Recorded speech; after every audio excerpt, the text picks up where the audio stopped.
Ada sebuah cerita sebelum tidur yang berjudul Sepasang Pedang Harimau. Di sebuah gunung ada dua pendekar yang sedang latihan jurus tingkat tinggi, dan seorang kakek tua. Dia adalah guru dari kedua pendekar itu. Pendekar pertama bernama A, dan murid kedua bernama S.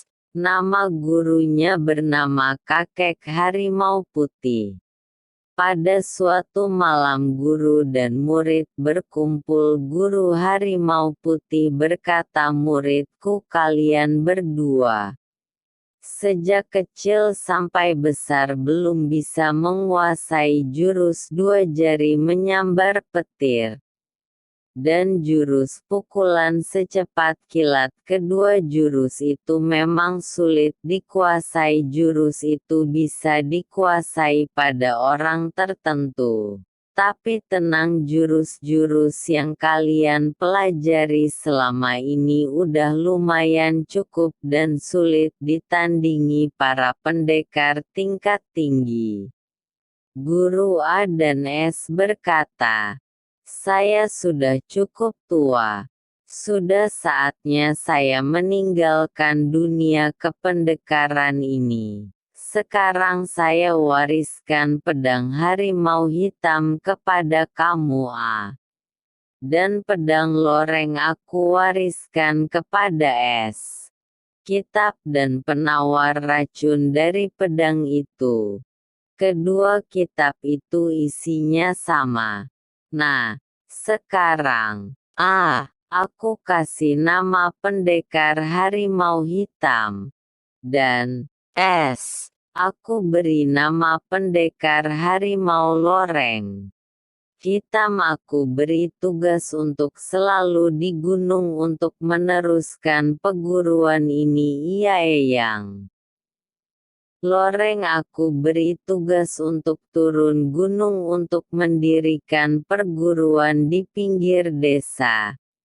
Ingat, tebar kebaikan, hancurkan kejahatan. Kalian berdua pejamkan mata kalian. Iya Eyang. Tiba-tiba Guru A dan S hilang entah kemana. Keesok harinya pendekar loreng meninggalkan gunung sebelum meninggalkan gunung. Pendekar harimau hitam dan pendekar loreng memuat sepakat untuk membuat tanda seperguruan. Yaitu sebuah kalung terbuat dari penyaga pedang itu. Yang punya pendekar hitam dikasih ke pendekar loreng.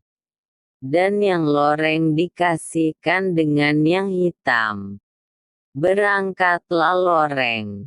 Singkat cerita, 5 tahun kemudian pendekar harimau loreng mendirikan perguruan dengan murid cukup banyak. Pada suatu hari pendekar harimau loreng menerima undang untuk menghadiri sebuah acara. Berapa hari kemudian sang pendekar pergi menuju ke tempat acara tersebut. Di tengah perjalanan dia melihat sebuah desa kebakaran. Bergegaslah beliau ke desa itu. Sampai sebuah rumah ada tangisan anak kecil dan selamatkannya. Di desa itu semuanya habis, tak ada yang tersisa. Anak kecil itu langsung dibawa ke perguruan. Sebelum sampai ada tangisan seorang anak kecil di pinggiran sungai.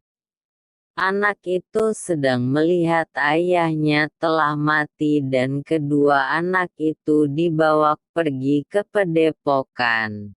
Sampai ke padepokan pendekar harimau loreng menyuruh murid-muridnya pergi ke desa tersebut untuk memakamkan warga yang tewas. Pendekar loreng bertanya kepada kedua anak itu siapa namanya.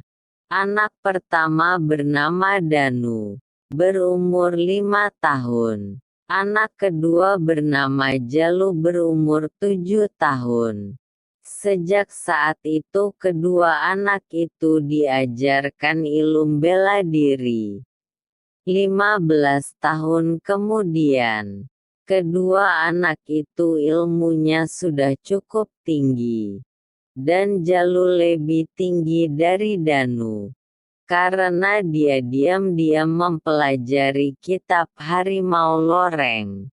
Singkat cerita, pada hari itu, Jalu berniat untuk mencuri pedang Harimau Loreng dan kitab. Dia berusaha membuat racun setiap malam dia berikan pada gurunya. Pada hari ketiga, Danu dan murid lainnya disuruh gurunya untuk mencari obat-obatan. Di saat itulah Jalu bunuh guru. Bersabung. Tonton cerita di part kedua, jangan lupa subscribe dan like.